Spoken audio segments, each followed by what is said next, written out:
Annonceur. Annonceurs, mettez-vous en lumière. Profitez de nos tranches publicitaires pour toucher le max de public. Et oui, le max de public, on le touche pour vous, même à l'extérieur du Bénin. Alors qu'attendez-vous? Rejoignez-nous au siège de Radio Afrique Santé à Kassato. En venant de Cotonou, nous sommes dans la première vente à gauche, après le carrefour du général Mathieu Kérékou. Ou contactez-nous au 57 00 00 62.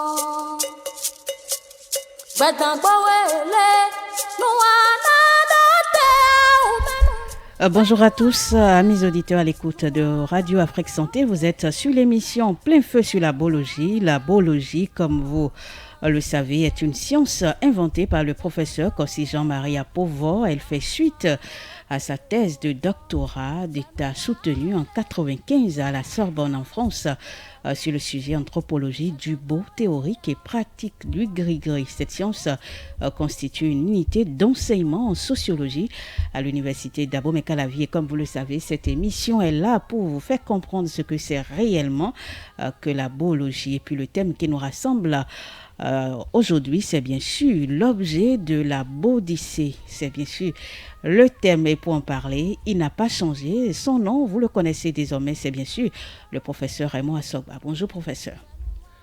Bonjour madame la directrice. Je salue les auditrices, les auditeurs, les téléspectatrices, les téléspectatrices de Radio Afrique Santé. Merci beaucoup professeur, il vous répond. J'espère que vous allez bien aujourd'hui. Ben oui, depuis 5 heures, le soleil qui ne se couche pas nous a réveillés. Et donc, mettre les pieds sur Sakwata n'est que la reconnaissance de la grâce d'exister et puis d'être vivant. D'accord, merci beaucoup. Vous n'êtes pas seul dans ce studio. Il y a également M. Sogbavi Roland. Il est le directeur de la gestion des ressources humaines au niveau des campus de biologie. Bonjour, monsieur. Oui, bonjour, madame la directrice. Bonjour, chers auditeurs et auditrices, téléspectateurs et téléspectatrices de Radio Afrique Média Santé. Merci beaucoup. Je souligne que M. Sogbavi va intervenir dans la troisième partie de cette émission, nous parler des différentes actualités au niveau des campus de biologie. Et donc, pour la première partie de cette émission, nous allons entrer dans le vif du sujet, professeur, pour savoir ce qu'on entend par Bodyssée. Oui, la Bodyssée. Et nous disons c'est... Bodyssée. Oui, c'est le béninois dit c'est pour dire à l'infini. Totalement. Et Bodyssée, ce n'est que la matrice qui est la solution. La matrice qui est la source. Et donc Bodyssée, c'est cette matrice dont l'histoire de nos ancêtres nous a dotés de l'efficacité pour reproduire l'existence. Et vous savez, pour définir un mot, on le découpe. Donc, beau, quand on dit beau, c'est Djedjedji. Djedjedji. Djedjedji. Et en français, on va dire que c'est le savoir, la connaissance, le savoir-faire, le savoir-être qui génère un pouvoir et un pouvoir-être. Et dit, c'est l'efficacité. C'est en fait, lorsque tu agis et que ça a donné un résultat, on a dit non vidé. Et donc, tu sais qu'il y a l'efficacité dans ce que tu as appliqué, dans l'expérience. Dans Dila, il y a aussi expérience. Tout comme vous avez dans le Fa, hein, il y a le 4e Dougan qui est dit, le carrefour. Vous voyez, non? Quand on dit Dila, c'est un carrefour. Donc, la rencontre de 4 voix ou de plusieurs voix.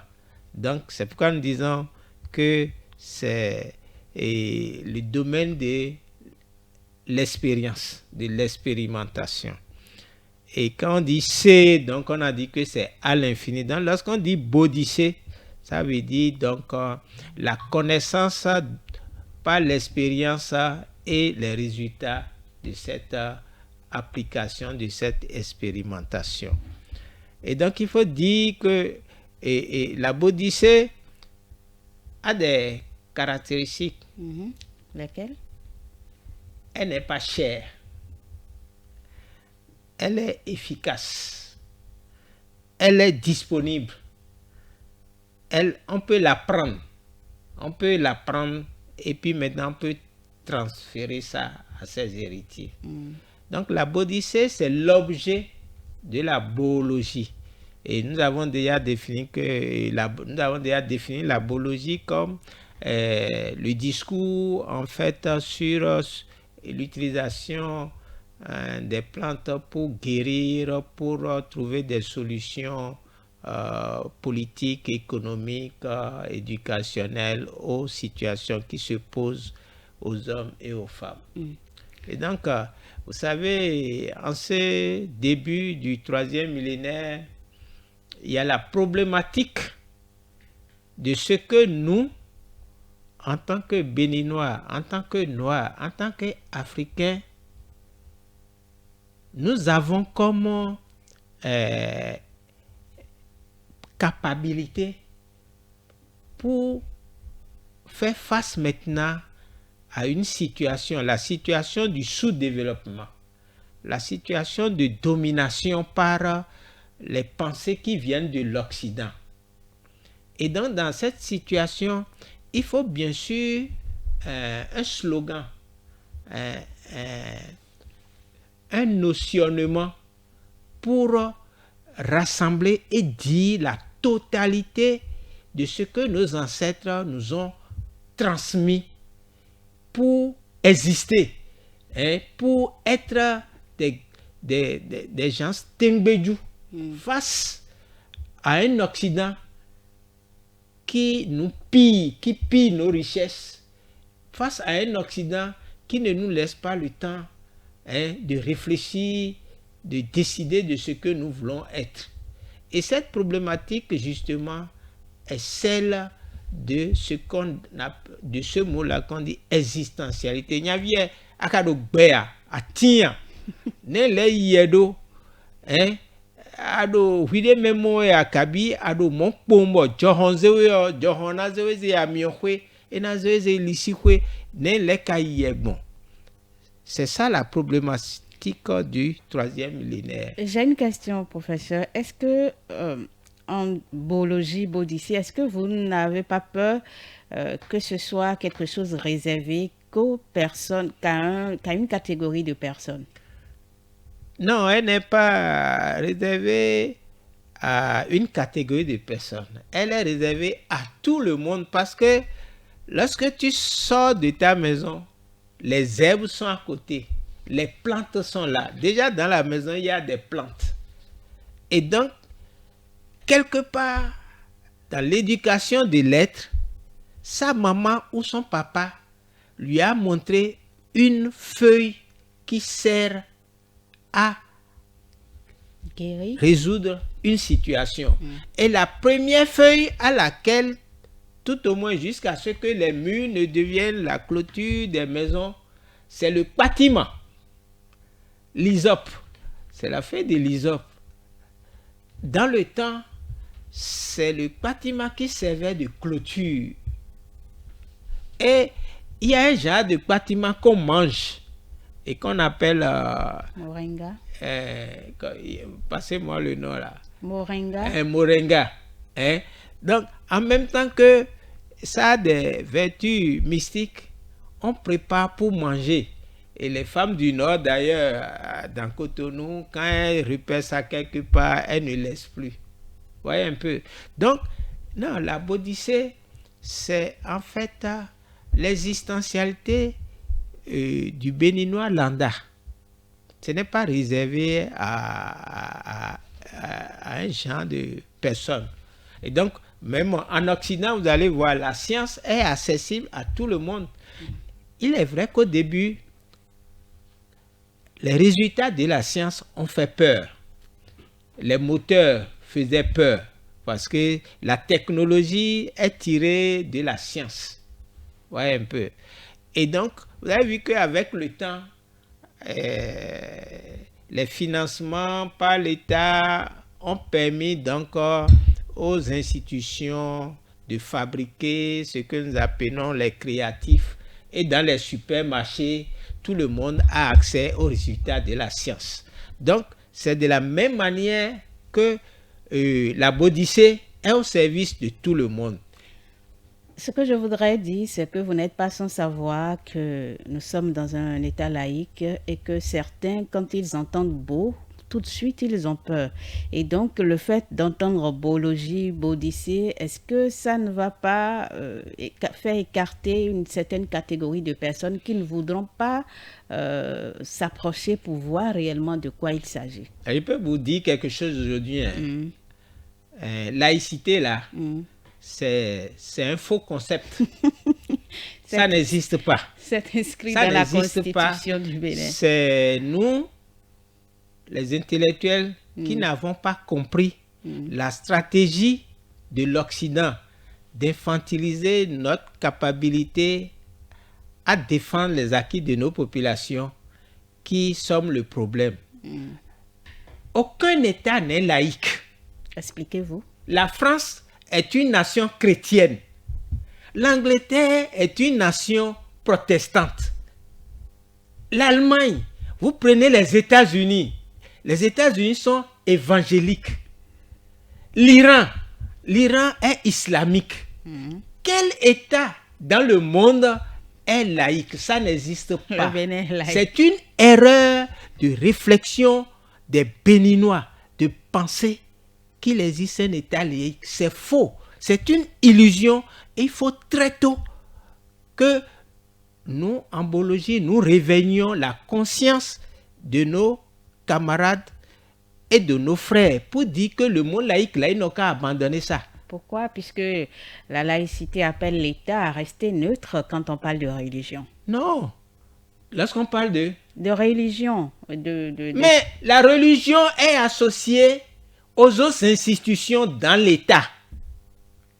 La religion... Mais l'État garde sa neutralité. Non, justement, l'État, c'est une forme d'organisation d'une société. D'accord? Oui, je suis d'accord. Mais lorsque vous parlez de la religion est une instance de ce qu'on appelle superstructure. Lorsque vous prenez un État, il y a deux agrégats. Il y a la superstructure et l'infrastructure. La superstructure aborde tous les organes politiques, philosophiques, économiques qui servent donc à organiser les relations sociales. D'accord? Oui. Et l'infrastructure gère tout ce qui a trait à la production, à l'économie, à la distribution des richesses. On est d'accord. La religion fait partie de la superstructure. Donc la religion est associée aux autres instances que sont le législatif, que sont la politique, etc., etc. Et donc, quand vous prenez l'État français, la religion fait partie des organes qui permettent donc de gérer les relations des Français. Et donc, si nous avons hérité de ça, c'est la même situation. Simplement que dans l'histoire de la France est arrivé un moment où l'État lui-même a voulu s'émanciper de l'influence de la religion vaticane, de la religion catholique. Et c'est pourquoi l'État a pris un décret pour dire que maintenant la religion est séparée de l'État. Or, c'est faux. La France est la troisième fille de l'Église. Et le président de la France, quand vous prenez Macron, hein, il est le chanoine. Le président de la République française est le chanoine du Vatican. Vous comprenez un peu. Donc, ce n'est pas ignorance. Et c'est ça qui est malheureux. Non. Vous voyez un peu. Quand vous parlez d'ignorance en ce qui concerne la laïcité, je suppose, donne le droit au professeur Raymond Assogba de croire en ce qu'il veut, donne le droit à Ginette Fleur-Adandé de croire en ce qu'elle veut. Non, c'est pas la laïcité. Si? Non, le Dahomey, devenu Bénin, là, c'est le pays du vaudou.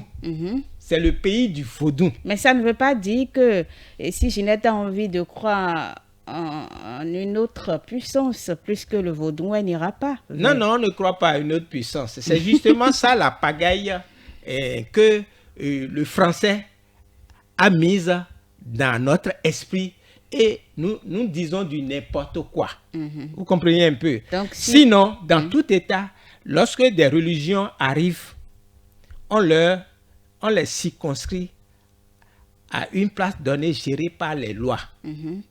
Vous savez ici un peu. Oui. Le drame chez nous ici, c'est que l'État, il y avait plusieurs États. Il y a l'État du Dahomey. Et si vous allez chez les Batonou, il y a l'État de Niki. Si vous allez dans l'Atakora, il n'y avait pas d'État. Mais il y avait une forme d'organisation qui existait. D'accord? Si vous allez à Pobé, à Sakete, il y avait un État. Si vous allez à Porto-Novo, il y a un État. Si vous allez à Adja, hein, c'est un peu comme une sorte de décentralisation. Donc voilà, il y avait une forme de centralisation du pouvoir.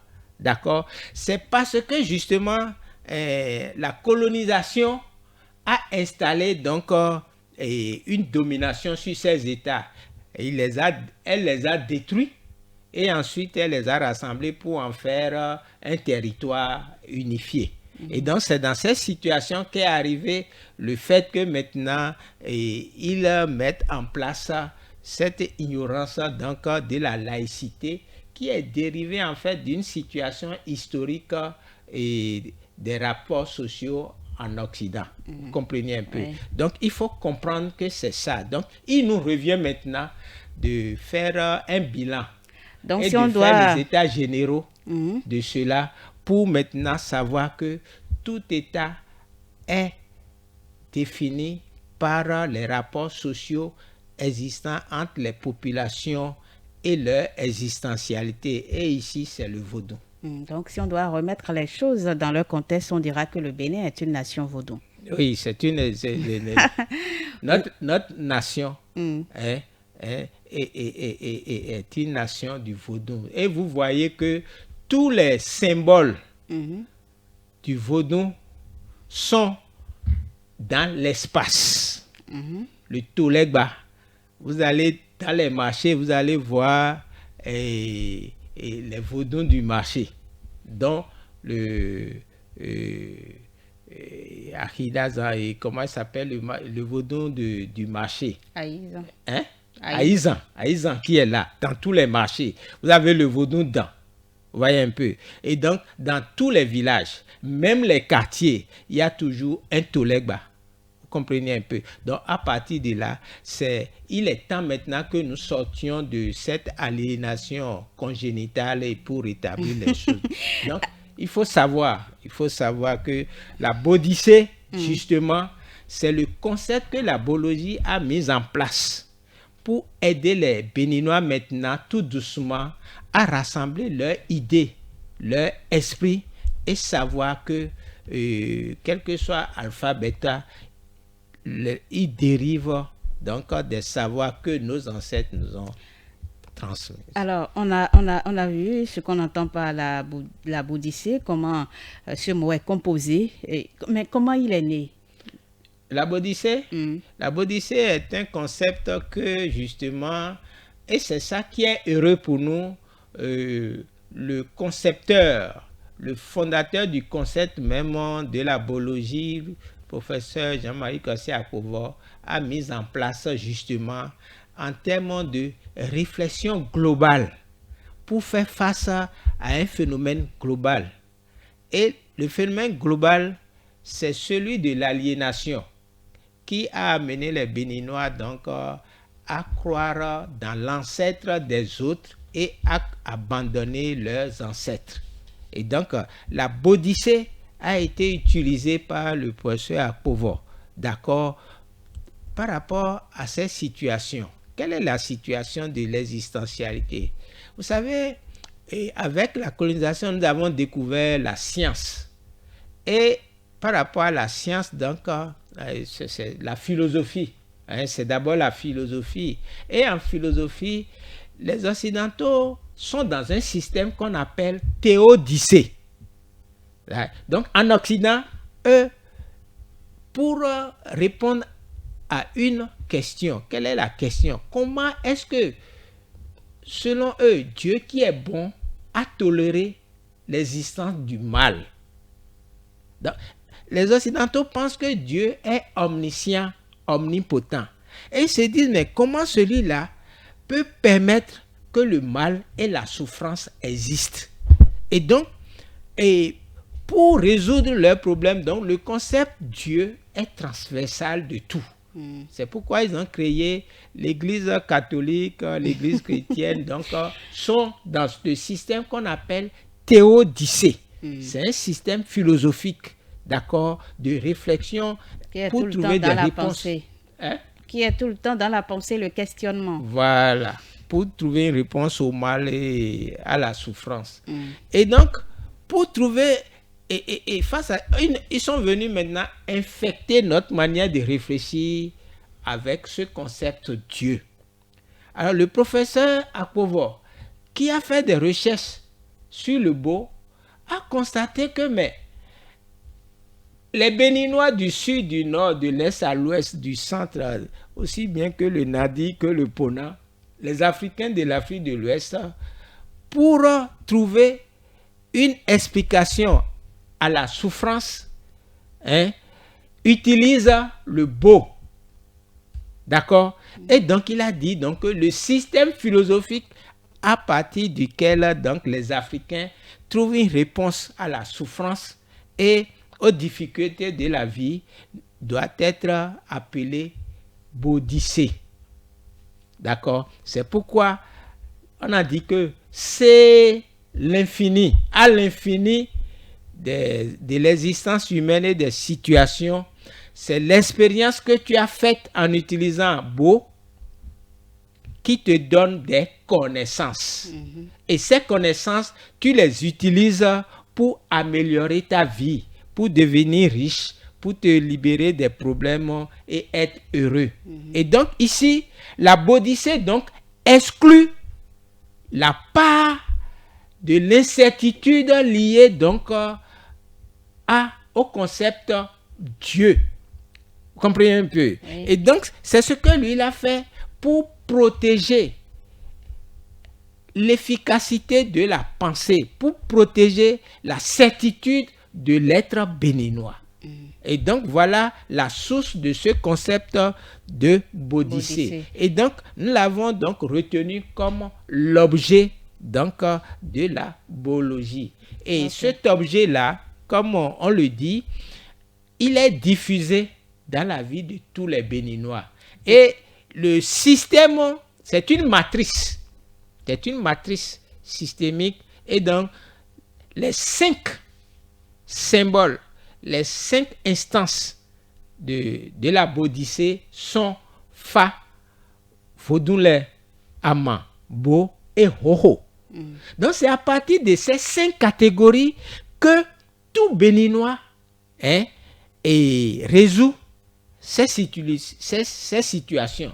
Lorsque ça ne va pas, lorsqu'on souffre, lorsqu'il y a des situations compliquées, on part donc de ces 5 catégories que nous appelons donc par le référentiel de la matrice. Voilà un peu le contenu de la Bodicée. Ok. Dans votre explication, on a déjà la réponse avec de la question sur le rapport entre Bologi et Bodissé. Oui. Et ce que je voudrais savoir, par exemple, l'objectif de cette émission, c'est un peu de sensibiliser les Béninois, les Africains sur ce que c'est que la Bologi et ce qu'elle propose de mieux pour, comme un cheminement vers le retour aux sources des Africains. Mais comment comptez-vous, parce que vous le veuillez ou pas, il y a quand même une grande frange de la population béninoise, sinon africaine, qui se retrouve résolument tournée vers ce que vous appelez religion importée. Comment comptez-vous, en tout cas, que pensez-vous faire pour quand même essayer de convaincre ces derniers à retourner aux sources? Non, en fait, ce que la Bologi fait, c'est de dire haut ce que les Béninois et les Africains pratiquent. D'accord? Parce que vous allez voir en fait que jusqu'en 1990, les religions chrétiennes n'avaient pas pignon sur rue comme ça. Il a fallu la crise de 1989 à 90 où on était à la veille d'une guerre civile entre le parti de la Révolution populaire du Bénin et puis ce qu'on a appelé l'insurrection préparée par le parti communiste du Dahomey, d'accord, qui était en contradiction antagonique avec un pouvoir qui avait appauvri toutes les populations. Et donc, c'est dans cette situation que beaucoup de populations éperdues se sont retranchées dans les églises avec le développement de la création des associations maritales ou mariales. Vous comprenez un peu? C'est ça qui a fait que l'église a connu un boom. Vous comprenez un peu? Sinon, et d'ailleurs, lorsqu'on fait le recensement des populations, on pose la question aux gens. Vous allez voir, lorsqu'ils sortent les statistiques, ils donnent un pourcentage à l'église catholique, aux chrétiennes, ils donnent un pourcentage aux musulmans, et puis maintenant ils viennent donner une infime partie aux religions dites traditionnelles. Donc, s'ils font 45 et puis 30% pour l'église, les églises et puis les mosquées, ils vont venir donner 25% aux religions traditionnelles. Et quelqu'un a dit, les 30% là, il faut ajouter les 75% là, parce que les 45% des chrétiens et les 30% de musulmans, la nuit, tous vont chez les vaudous. Vous comprenez un peu? Oui. Donc, en fait, aujourd'hui, nous sommes en train, en fait, de restituer la légitimité d'utiliser la Bodissé pour développer le Bénin. C'est pourquoi nous disons faire développer le Bénin. C'est-à-dire nous baser sur les réponses que nos ancêtres nous ont léguées en nous laissant les institutions du Fa, des Vaudous, du Hama, du Bo et du Hoho. Alors, la tradition semble être le dernier recours. Quand on se balade un peu partout et qu'on n'a pas trouvé solution à son problème, la tradition devient le dernier recours. Pourquoi vous ne voulez pas plus de ce rôle-là? Celui vers qui on se tourne en dernier recours, parfois, c'est cette personne-là qui tient la place la plus importante. Qui tient la place la plus importante? C'est les réponses que l'ancêtre a laissées. Notre problématique, c'est que les cadres qui gèrent l'État abandonnent les réponses de la Bodissé, comme tu dis, de la tradition, et se tournent vers les solutions des pays occidentaux, ceux qu'on appelle les experts. Et c'est à partir de là que, justement, le peuple souffre. Peut-être parce que chez les experts, les solutions ont été testées et approuvées. Non, au contraire, ce sont les solutions qui ont échoué en Occident qu'on envoie ici. C'est pourquoi vous allez voir que depuis 1960, tous les 10 ans, on change de nom aux pays dits sous-développés. D'accord? On a dit qu'ils étaient sous-développés. Après, on a dit qu'ils sont en mal de développement. Après, on a dit que c'est un des pays dans lesquels il y a la détérioration des thèmes les thèmes de l'échange en 90. Et puis, en 2000, ils ont amené maintenant les pays en voie de développement. En voie de mal développement. Et en 2010, ils ont sorti ce qu'ils ont appelé les pays pauvres très endettés, PTE. Et aujourd'hui, nous avons déjà changé de nom. Depuis Covid-19, nous sommes devenus les pays à risque de violence, à risque de conflit. Et voilà notre nom aujourd'hui. Et quand ils font ça, ils dégagent un financement en milliards de dollars pour nous amener à adopter, à acheter les habits de pays à risque de conflit. Et donc, c'est pourquoi vous allez voir aujourd'hui que le terrorisme est utilisé comme entreprise d'enrichissement, de production de richesses. Professeur Raymond Assogba, qu'est-ce que vous avez à dire pour conclure cet entretien sur la Bodycée?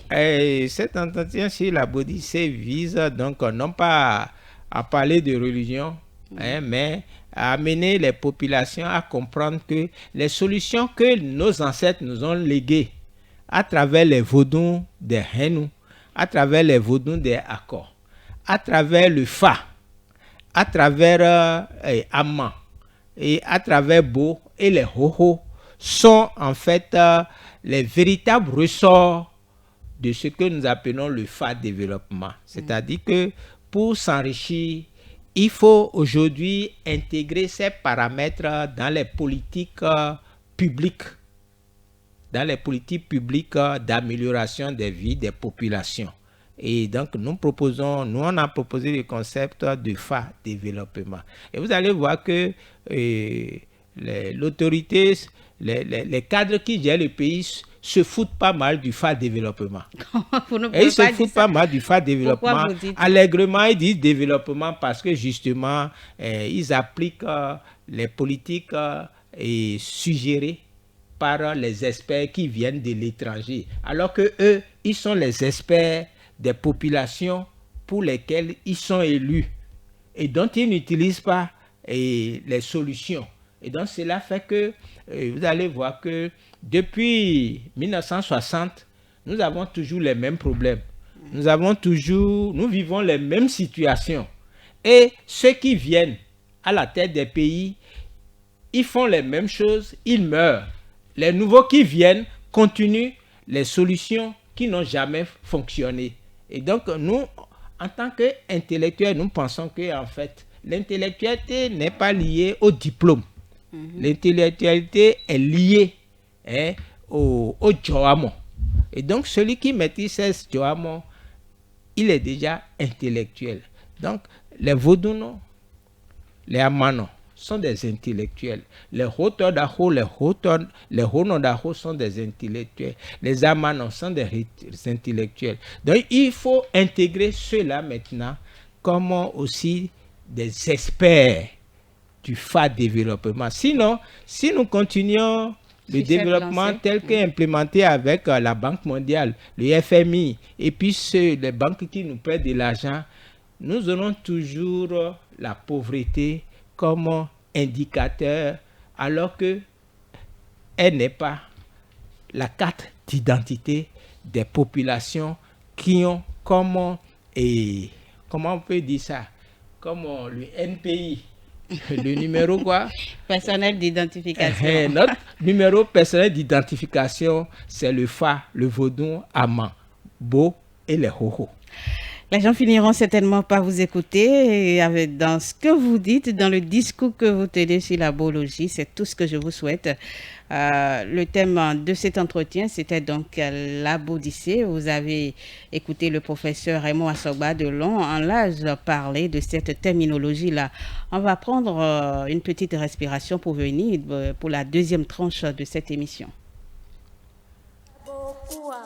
Batangwawea nuwa mando te bokmo Batangwawele nuana dote dagbanu gbẹdọgbọwe nuana dote bokpọn gbẹdọgbọwe le nuana dote bokpọn gbẹnuwawe nuana dote bokpọn gbẹnuwawe tọ àná yìí jẹ bokua gbẹdọgbọwe nuana dote bokpọn gbẹnuwawe le tọ àkàná yìí jẹ bonakua gbẹdọgbọwe nuana.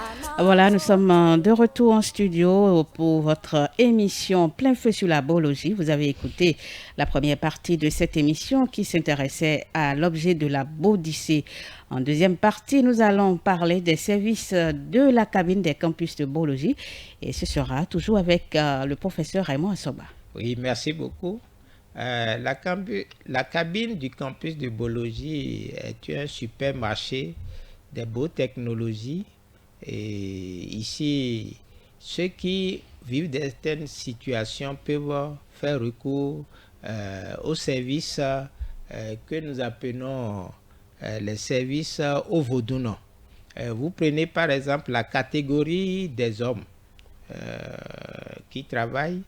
On sait que les hommes font face à certaines situations un peu comme la recherche de protection spirituelle, les blocages ou échecs répétés, la quête d'identité ou de connaissance de soi, l'héritage familial, les problèmes émotionnels ou psychologiques, la guidance dans les rêves aussi mystérieux. Ils peuvent appeler au 01 69 81 43 25 pour acheter le service au vaudounon. Vous savez, les vaudounon, ils sont répartis en 5 catégories socio-professionnelles. Il y a les bokono, il y a les huno, il y a les amano, il y a les boto, il y a les hotodaho et les honodaho. Et ici, vous savez, lorsque vous avez des situations de blocage de la prospérité, les hoho interviennent dans la plupart des situations. Donc, vous pouvez appeler pour requérir le service au vaudounon. Vous prenez les femmes qui travaillent, qui sont dans l'entrepreneuriat. Elles font face à certains problèmes qui peuvent les amener à solliciter le service au vaudounon. Il y a les problèmes sentimentaux ou affectifs, les troubles de santé inexpliqués, les problèmes spirituels ou rêves étranges, la quête d'identité ou d'ancrage spirituel, la protection, la recherche de protection et de bénédiction, la pression familiale ou sociale. S'il y a des femmes qui sont dans de tels cas, elles peuvent donc appeler au 01 69 81 43 25 pour solliciter le service au vaudounon. Maintenant, il y a la troisième catégorie des acheteurs des services au vaudounon qui est la famille, l'homme, la femme et les enfants. Il y a des problèmes de santé inexpliqués qui se posent parfois, la malchance ou blocage dans la vie, la protection et les bénédictions, les problèmes familiaux ou les conflits. Vous avez aussi cherché à rendre hommage aux ancêtres ou esprits. Vous avez l'initiation ou transmission de savoir ancestral ou comment récupérer l'harmonie ou la purification. Il y a d'autres qui veulent aujourd'hui prendre leur fa. Et il y en a Izume. Donc pour prendre leur fa, vous pouvez solliciter donc les services au vaudounon au 01 69 81 43 25. Voilà un peu les produits que vendent le supermarché de la cabine du campus de biologie. Et d'une certaine manière, nous sommes disponibles. Et vous savez que le professeur Assoba, c'est un chercheur en même temps qu'il a enseigné les résultats de ses recherches. Et tout ce que nous vous disons, cela constitue les latitudes et longitudes de la vie des populations du Bénin. Nous vous attendons et vous pouvez toujours appeler, nous allons nous mettre à votre disposition.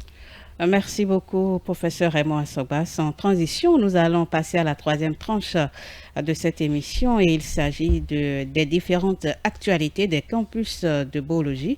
Et c'est avec vous, monsieur Sobavi Roland. Je rappelle que vous êtes le directeur de la gestion des ressources humaines au niveau des campus de biologie. Merci beaucoup. Les campus de biologie, c'est un espace de rencontre entre les Vaudounos, les chercheurs, les élèves et tous les Béninois. Donc, comme actualité des campus de biologie, nous avons 4 points. L'actualité première est l'installation du campus de biologie du Koufo ce 13 novembre 2025. Une autre actualité est la nécessité de réorganiser les activités dans le campus de biologie. Une autre actualité est de permettre et de mettre à la disposition un budget prévisionnel de chaque recteur pour exécuter l'agenda annuel. Nous avons aussi l'actualité qui concerne la Tchakodi qui était prévue pour le 28 au 30 novembre 2025. Revenons à la première actualité qui est l'installation du campus de biologie du Koufo. Cela s'est déroulé le jeudi 13 novembre 2025 à Djakotome, dans le Koufo. Vous savez bien que le Koufo compte 6 communes. Nous avons Aplahoué, Djakotome, Togbo, Klekame, Lalo et Torvikin. L'installation s'est déroulée à Djakotome à Sogbahoué le jeudi 13 novembre 2025 de 10h à 13h. Tout s'était bien passé. L'accueil était chaleureux dans le Koufo. Le recteur qui a été installé dans le Koufo est le Rounogan Bonaventure Assoba. Avec les recteurs adjoints Djimouba C. Bion, avec la Tanino Fandrebo Epiphanie, avec Djiroumba C. Bion, Ronli Judicaël, Dou Joseph et Amonzou Joseph. Une autre actualité qui concerne la nécessité de réorganiser les activités dans les campus de biologie. Donc, il est prévu une formation aux recteurs et recteurs adjoints suivie d'un encadrement. L'actualité qui concerne le budget prévisionnel pour les campus de biologie pour pouvoir dérouler les activités au titre de l'année 2025-2026. Au niveau de l'agenda des campus de biologie pour l'année 2025-2026, nous avons comme activité définir le thème de l'événement 10 janvier et après, qui sera inspiré de la décennie des beaux technologies 2024-2034. Cet événement se déroulera tous les 4e samedis du mois de janvier. Nous avons la Tchakodi qui se déroulera chaque année au niveau des campus de biologie. Nous avons aussi la journée du fondateur. Cela se célébrera tous les 19 mars de chaque année. Chaque campus de biologie doit avoir sa jeunesse des campus de biologie. Chaque recteur et recteur adjoint de tous les campus de biologie doit participer à la rentrée des campus de biologie qui se déroulera tous les 4e samedis du mois d'octobre. Donc, Pour cela, au début de l'année, chaque recteur doit pouvoir se doter d'un budget prévisionnel. Pour l'autre actualité, Oui, allez-y. cela concerne la Chapodi qui était prévue du 28 au 30 novembre au niveau des campus de biologie de Ouémé. Nous tenons à vous informer que cela n'aura plus lieu. Et cela se déroulera et s'est reporté à une autre date. Ok. Bon, merci. Ce sera tout pour les différentes actualités au niveau des campus de biologie. Oui, ce sera tout. Oui, ce sera tout. Merci. Merci beaucoup, Monsieur Sogbavi Roland. Je rappelle que vous êtes le directeur de la gestion des ressources humaines au niveau des campus de biologie et c'est la dernière rubrique de cette émission, mais on va rester avec professeur Raymond Assogba en quelques minutes de conclure cette émission. C'est de vous saluer, de vous remercier les auditeurs, les auditrices. Il faut savoir que, comme nous avons parlé de la Bodicée, retenez ce mot-là qui doit faire partie de votre vocabulaire dorénavant et sortez des confusions. Parce qu'il y a beaucoup de gens qui ne font pas de différence entre les Vodounos et les Rotodaho, entre les Amanon et puis les Bokono. De plus, les gens utilisent un vocabulaire qui ne correspond pas à la réalité de ces valeurs de nos Djoamo. Donc on mélange les mots comme charlatan, les mots comme féticheur et autres. En 2025, avec tout ce que nous connaissons comme les efforts du président Patrice Talon pour faire connaître le vaudou avec les Vaudou Days, il faut aujourd'hui que chacun apprenne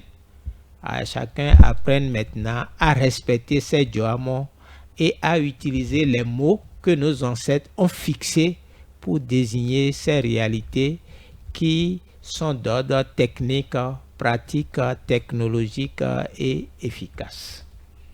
Merci beaucoup, professeur Raymond Assogba. Merci d'être passé dans les locaux de Radio Afrique Santé pour cette émission Plein Feu sur la biologie. Je rappelle aux auditeurs qu'aujourd'hui, nous avons parlé de l'objet de la Bodicée. J'espère que vous avez écouté de long en large le professeur Raymond Assogba parler de la Bodicée. Merci beaucoup à Rio Azilino qui a assuré la mise en onde de cette émission. À la réalisation, c'est bien sûr Mémorie Santana, Gillette Fleur-Adandi. J'étais à la présentation de cette émission. On se retrouve la semaine prochaine pour un autre numéro de votre émission Plein Feu sur la biologie.